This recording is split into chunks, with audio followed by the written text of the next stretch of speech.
What's up, everybody? Thought I'd be presenting a video on a slightly different topic than maybe y'all are used to. I wanted to go over what we can learn about international politics through the movie Dune, and more specifically Dune Part 2, because that's where it gets a lot more interesting. So something that caught my attention that I remember discussing at length in a few of my political science classes is the question of, do individuals really matter? Not in the sense of, is human life important, but more that, do the decisions that individuals make, especially those that find themselves in a leadership position, does their presence and their quirks and their motives, objectives, and what they choose to do, does that really matter in the large scheme of things? Or are we dealing with forces that are above the individual? And if you do some counterfactuals, or imagine that perhaps if someone else were in this leader's position, maybe they'd make the same choices if they found themselves in the same situation. And while you can debate such a topic at length, Dune Part 2 really seems to indicate that in the grand scheme of international politics, and especially international conflict, individuals don't matter. If we look at the character of Paul Atreides, no matter how desperately he wanted to avoid war, or in particular the coming holy war that he had premonitions or visions of, no matter how much he didn't want that to come about, that outcome to come about, the factors of the world or the known universe, all of those factors pressing down on him from all sides surrounding him, made the outcome of war, and the holy war as well, inevitable. I really like the way that Chani says the world has made choices for us. As we can see with Paul's character, he desperately wants to avoid going south. He does not want to go there. He begs and says, "I can't, leave me behind." But at the end of the day, he has no choice in the matter.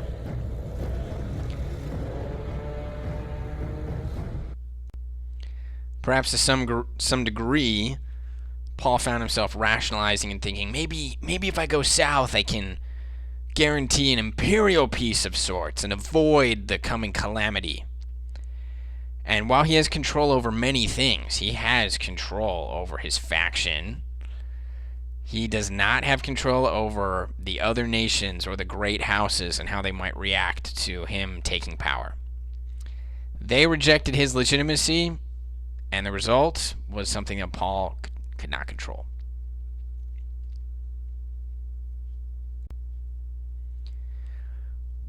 What does Dune Part 2 teach us about realism? Realism is essentially stating that at the end of the day, factions are merely factions, fighting for their own interests and their own gain. I think this concept is well orchestrated in this scene right here.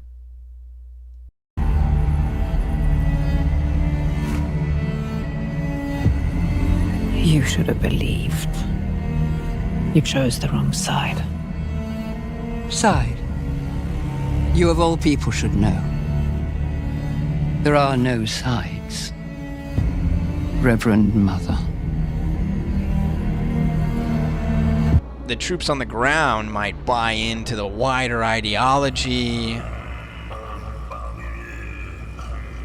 but then when it comes down to it, when they're fighting, I would imagine more likely than not, they have little to no care for the wider politics involved, but they fight because they're ordered to.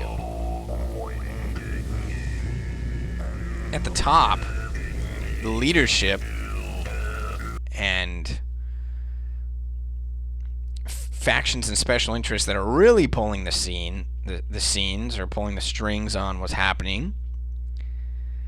They are guiding what is occurring, and they're acting in their own interest to gain more power. At the top, while we might have a leader that comes in that might be more moral than others, the power corrupts them.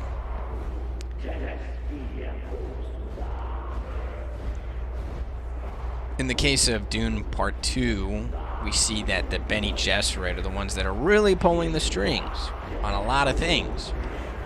And that's why it's so satisfying to see Paul use their own schemes against them.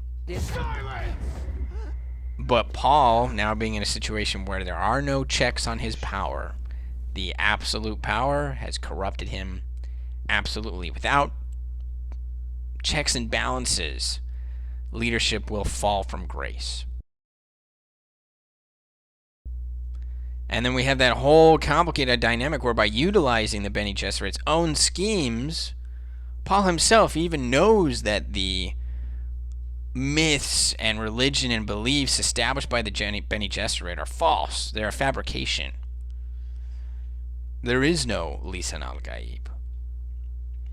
That said, and honestly, I think Paul is correct, that if the Fremen are going to believe in him regardless, as we see, there's nothing he can do that won't dissuade their belief. He is who they want him to be. You could argue that he in some sense is liberating them from the oppressive yoke of the Empire.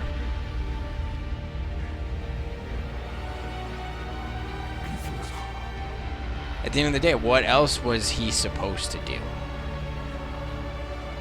Just take it lying down? Heck no, he didn't have a choice. Another thing with regards to whether individuals matter or not, imagine if Paul had died in the final confrontation with Feyd-Rautha. If Feyd-Rautha had beat Paul and killed him, Paul would have become a martyr. It goes to show that at the end of the day, the outcome is the same. The individual does not matter. If Paul dies, the Fremen would have started the crusade. If he lived, and he did live, they started it regardless. In truth, by living, perhaps that's the best outcome he could achieve.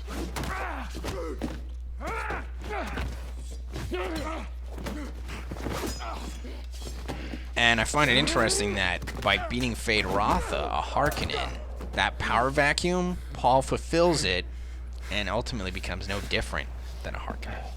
And that, in truth, is the outcome of many conflicts. When one nation or one coalition rises to combat evil, they often take on many of their opponent's former traits. Just look at the Soviet Union and the United States' more imperialistic tendencies. All of this came about during World War II. Or you could look at U.S. imperialistic foreign policies even long before then. If you look at when the U.S. fought the Spanish Empire and ultimately impulsively found itself acquiring that same exact empire in the Philippines and the Caribbean.